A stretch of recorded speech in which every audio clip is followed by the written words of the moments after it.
പഠിക്കില്ലെടുത്താ തിരക്കില്ല. ഒരു 5 മിനിറ്റ് അല്ലെങ്കിൽ 10 മിനിറ്റ് നിങ്ങളുടെ മുന്നിലേക്ക് 2 ആളുകളെ നിങ്ങൾക്ക് പരിചയം ഉണ്ടോ?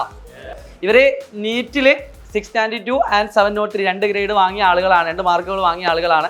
പക്ഷേ നിങ്ങളുടെ മുന്നിലേക്ക് വരുന്ന സമയത്ത് ഞാൻ ഇവരെ ആ രീതിയിലല്ല പ്രസൻറ്റ് ചെയ്യുന്നത്. ഇവർ JEE എക്സാം എഴുതിയിട്ടുണ്ടായിരുന്നു. എത്ര മാർക്ക് അറിയാം നിങ്ങൾക്ക്? കേട്ടിട്ടുണ്ടോ? എത്ര മാർക്ക് അറിയാം? 97.8. ഏകദേശം 2 പേരും 97+ വാങ്ങിയ ആളുകളാണ്. പക്ഷെ ഇവരെ പ്രത്യേകത എന്താ അറിയോ? ഇവരന്ന് ഏതൊക്കെ സബ്ജക്റ്റ് ആയിരുന്നു പഠിച്ചത് JEEക്ക് വേണ്ടിയിട്ട്? ഫിസിക്സ്, കെമിസ്ട്രി, മാത്സ് നോക്കിയിട്ടുണ്ടായിരുന്നോ? ഒട്ടും നോക്കാതെയാണ് 97% അവർ വാങ്ങിയത്. അപ്പം നിങ്ങൾ എന്തിനു വേണ്ടി പ്രിപ്പയർ ചെയ്യുന്ന ആളുകളാ? മാത്സ് അല്ല, JEE അല്ലേ? JEEയിൽ മെയിൻ സബ്ജക്റ്റ് ഏതാ? മാത്സ് ആണ്. അപ്പോൾ ഇവർ ഫിസിക്സും കെമിസ്ട്രി മാത്രം വാങ്ങിയിട്ട് ഇത്രയും പെർസെൻറ്റേജ് വാങ്ങി. നിങ്ങൾ കൂടുതൽ ഫോക്കസ് ചെയ്ത് മാത്സിലൂടെ ഫോക്കസ് ചെയ്യുമ്പോൾ ഓൾറെഡി നിങ്ങൾ ഫിസിക്സും കെമിസ്ട്രി പഠിക്കുന്നുണ്ടാവില്ലേ? അതിൻ്റെ കൂടെ നിങ്ങൾക്ക് അഡീഷണൽ ആയിട്ട് എന്ത് ബെനിഫിറ്റും കൂടി ഉണ്ട്? മാത്സും കൂടി ഉണ്ട്. അപ്പോൾ എത്ര പെർസെൻറ്റേജ് നിങ്ങൾക്ക് വാങ്ങാൻ പറ്റും? ഇവർ നീറ്റിന് പഠിക്കുന്ന ഇവർ ഇത്രയും പെർസെൻറ്റേജ് വാങ്ങിയിട്ടുണ്ടെങ്കിൽ JEEക്ക് പഠിക്കുന്ന നിങ്ങൾക്ക് എത്ര പെർസെൻറ്റേജ് വാങ്ങാൻ പറ്റുമെന്ന് നിങ്ങളൊന്ന് ചിന്തിക്കുക. ഇനി നിങ്ങൾക്ക് എന്തെങ്കിലുമൊക്കെ ചോദിക്കാനുണ്ടെങ്കിൽ നല്ലൊരു അവസരമാണ്, ഗോൾഡൻ ഓപ്പർച്യൂണിറ്റിയാണ്. ഇവർ പഠിച്ച രീതികളോ അങ്ങനെ എന്തെങ്കിലും സിമ്പിളായിട്ട് നിങ്ങളുടെ മനസ്സിൽ തോന്നുന്ന ഡൗട്ടുകൾ ഉണ്ടെങ്കിൽ, JEE എങ്ങനെ ഇവർ ഇത്രയും മാർക്ക് സ്കോർ ചെയ്തു, ഫിസിക്സും കെമിസ്ട്രി എങ്ങനെ പഠിച്ചു എന്ന് നിങ്ങൾക്ക് ഡൗട്ട് ഉണ്ടെങ്കിൽ നിങ്ങൾക്ക് ചോദിക്കാനുള്ള ഒരു അവസരമായിട്ടാണ് ഞങ്ങൾ വന്നിരിക്കുന്നത്. വേറെ ബുക്കുകളൊക്കെ റെഫർ ചെയ്യണം, അതോ സൈലത്തിന്റെ DPP മാത്രം ഫോളോ ചെയ്താൽ മതി? ഇപ്പോഴത്തെ പുതിയ DPP ഫോളോ ചെയ്താൽ മാത്രം മതി എന്ന് എനിക്ക് തോന്നുന്നു. ഇത്തിരി പണ്ടൊക്കെ ആണെങ്കിൽ അത്ര ക്വസ്റ്റ്യൻ ടൈപ്സ് ഉണ്ടായിരുന്നില്ല. ഇപ്പോൾ DPPയിൽ കൂടുതൽ ക്വസ്റ്റ്യൻ ടൈപ്പ് ഓറിയൻറ്റഡ് ആയിട്ടാണ് ഫിസിക്സ് ഒക്കെ പോകുന്നത്. പിന്നെ കെമിസ്ട്രിയിൽ ഇക്വേഷൻസും അതൊക്കെ കിട്ടുന്നത് കൊണ്ട് കുഴപ്പമില്ല. അവസാനം എന്താ പറയുക, 11th അവസാനം ആകുമ്പോൾ ഇത്രയും കൂടി മനസ്സിലാവും. പിന്നെ ബോർഡിനായിട്ടുള്ള ക്ലാസ്സസ് ഇപ്പോൾ തന്നെ കണ്ടുപോകുന്നത് ഇത്രയും നല്ലത്. ബോർഡിന് ഇത്രയും കൂടി സപ്പോർട്ടാവും. 11th ഒരു കൺസെപ്റ്റ് അത്ര ക്ലിയർ ആയി കഴിഞ്ഞാൽ പിന്നെ 12th ഭയങ്കര ഈസിയാവും. നിങ്ങളൊക്കെ എത്ര സബ്ജക്റ്റുകൾ ഒരു ദിവസം പഠിക്കായിരുന്നു? അന്നന്ന് എടുക്കുന്ന കംപ്ലീറ്റ് ആയിട്ട് റൂട്ടീനായിട്ട് പഠിച്ചു പോയായിരുന്നോ? ചില സമയത്ത് പറ്റൂല. അത് ഭയങ്കര ചില സബ്ജക്റ്റ് ഭയങ്കര ടഫാവും. എന്നോട് ഫിസിക്സ് ചിലപ്പോൾ തലയിൽ കയറില്ല. ഫിസിക്സ് ഒരു പ്രശ്നമാണല്ലേ? അത് എനിക്കും പറ്റൂല പണ്ടൊന്നും. പിന്നെ അത് ഇങ്ങനെ ചില സമയത്ത് എനിക്ക് ഒരു സബ്ജക്റ്റ് ഒരു ദിവസം തീർക്കാൻ പറ്റും. പക്ഷെ ലീവ് വരുന്ന ദിവസം എനിക്ക് ഫുള്ള് തീർക്കാൻ പറ്റാറുണ്ട്. കൂടുതൽ ഏതിലാ ഫോക്കസ് കൂടുതൽ കൊടുക്കേണ്ടത്? ഫിസിക്സ് ആണോ കെമിസ്ട്രി ആണോ? അതാ ഓരോരുത്തർ ഡിപ്പെൻഡ് ചെയ്യില്ല. ഞാൻ ആദ്യം ഫോക്കസ് കൊടുത്തതിന് കെമിസ്ട്രിയിലും, അവസാനമൊക്കെ എത്തിയതിന് ഫുള്ള് ബയോളജി ഒക്കെ അല്ലേ. എനിക്കും അങ്ങനെ തന്നെയായിരുന്നു. കെമിസ്ട്രി ഫസ്റ്റ് ഡിഫിക്കൽട്ടായിരുന്നു. അപ്പോൾ അതിങ്ങനെ ഫോക്കസ് ചെയ്ത് പോയി. ഫിസിക്സ് ആയ സമയത്ത് അത്ര കിട്ടില്ലായിരുന്നു. പക്ഷേ പിന്നെ ബയോളജി ആയിരുന്നു അവസാനം എനിക്കും നോക്കേണ്ടി വന്നത്. എന്തുകൊണ്ടാണെന്ന് വെച്ച് കഴിഞ്ഞാൽ ഞാൻ JEE മെയിൻസും കൂടി ട്രൈ ചെയ്തിട്ടുണ്ടായിരുന്നു. അപ്പോൾ എനിക്ക് ഈ സമയത്ത് തന്നെ ഫിസിക്സും കെമിസ്ട്രിയും ഭയങ്കര സിമ്പിളായിട്ട് കംപ്ലീറ്റ് ചെയ്യാൻ പറ്റുന്നതുകൊണ്ട് ഞാൻ ബയോളജിയിൽ അവസാനം കൂടുതൽ ഫോക്കസ് ചെയ്തത്. അപ്പോൾ നിങ്ങൾക്ക് ബോർഡ് എക്സാമിന് 96% കിട്ടണമെങ്കിൽ മാത്സിലും കൂടി മാർക്ക് വേണ്ടേ? എങ്ങനെയായിരുന്നു മാത്സ് പഠിച്ചത്? മാത്സ് ബോർഡ് എക്സാമിന് നന്നായിട്ട് ഫോക്കസ് ചെയ്തിട്ടുണ്ടായിരുന്നു.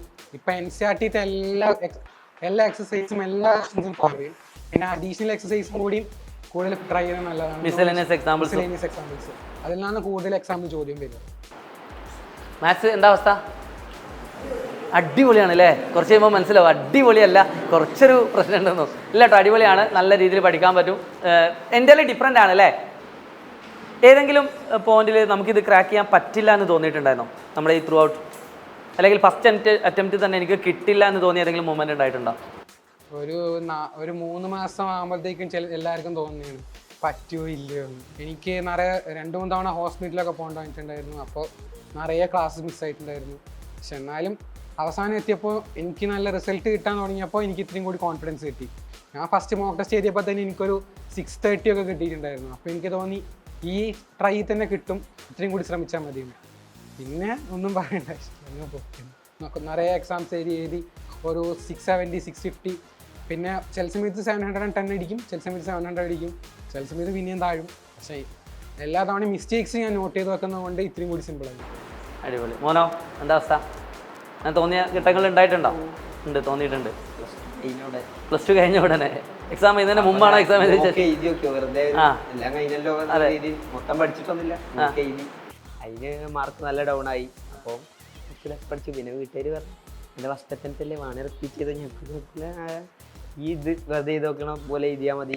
അത് പറഞ്ഞപ്പോൾ എന്തായാലും റിപ്പീറ്റ് എനിക്ക് തീരെ പോതില്ല.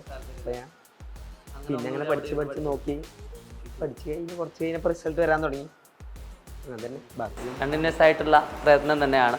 നീറ്റ് എക്സാമിൻ്റെ ഒരു 2 ദിവസം മുന്നേയുള്ള പ്രിപ്പറേഷൻസ് എങ്ങനെയായിരുന്നു? കുറച്ച് അപ്പുറത്തെ ചിന്തിച്ചതാണ് അല്ലേ? അങ്ങനെ നിങ്ങൾ ചിന്തിക്കേ. ഈ സമയത്ത് എന്ന് പറഞ്ഞാൽ ടെൻഷനുകളൊക്കെ ഉണ്ടായിരുന്നോ, സ്ട്രെസ് ഒക്കെ ഉണ്ടായിരുന്നോ ഉദ്ദേശിച്ചത്? റിവൈസ് ചെയ്യാൻ തോന്നൂല, എത്ര ശ്രമിച്ചാലും പറ്റില്ല. പക്ഷെ എന്നാലും ഇത്തിരിയെങ്കിലും നോക്കിയിട്ടുണ്ടെങ്കിൽ ഇത്ര നല്ല മാർക്ക് കിട്ടിപ്പോയാണ്. ഞാൻ ഫിസിക്സ് ഞാൻ പിന്നെയും നോക്കിയത് ഓർഗാനിക്കും ഇൻഓർഗാനിക്കും ആണ്. ഫിസിക്സ് ഇച്ചിരി കൂടി നോക്കിയിട്ടുണ്ടെങ്കിൽ എനിക്ക് ചിലപ്പോൾ 720 കിട്ടിയാണ്.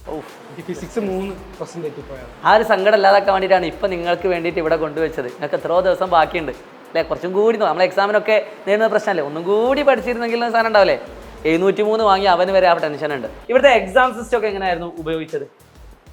ഇവിടുത്തെ മോക്ക് ടെസ്റ്റും പിന്നെ ഗ്രാൻഡ് ടെസ്റ്റും പിന്നെ ചില സമയത്ത് ഗ്രേറ്റിനും ബാഡിലൊക്കെ ഉണ്ടാകുമ്പോൾ ഇത്രയും കൂടി നല്ല എഫക്റ്റീവ് ആയിരുന്നു.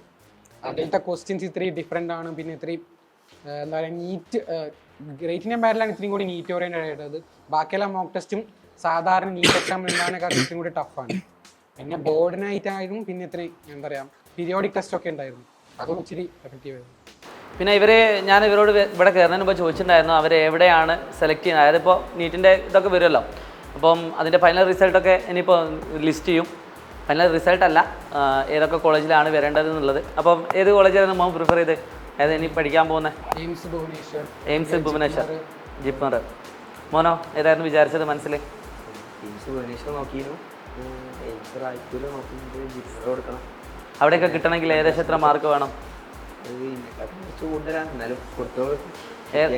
ഏകദേശം അതല്ല, 690+ എന്തായാലും വേണം,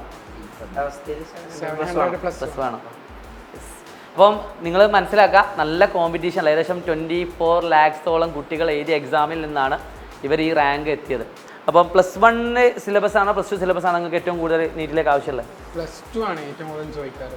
+2 ആണ് ഏറ്റവും കൂടുതൽ ചോദിക്കാറുള്ളത്. അപ്പോൾ +1-ൻ്റെ ബേസ് അറിയാതെ നമ്മൾ +2 പോയിട്ട് +1 അറിയണം, പക്ഷേ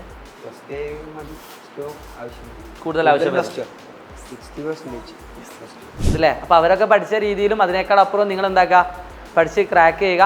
എല്ലാവരും ഭാവിയിലെ നല്ല മികച്ച ഡോക്ടർമാരാവട്ടെ എന്ന് മാത്രം ആശംസിച്ചുകൊണ്ട് നമുക്ക് വൈൻഡപ്പ് ചെയ്യാം അല്ലേ? It's me Shahid Ramzan Prasad.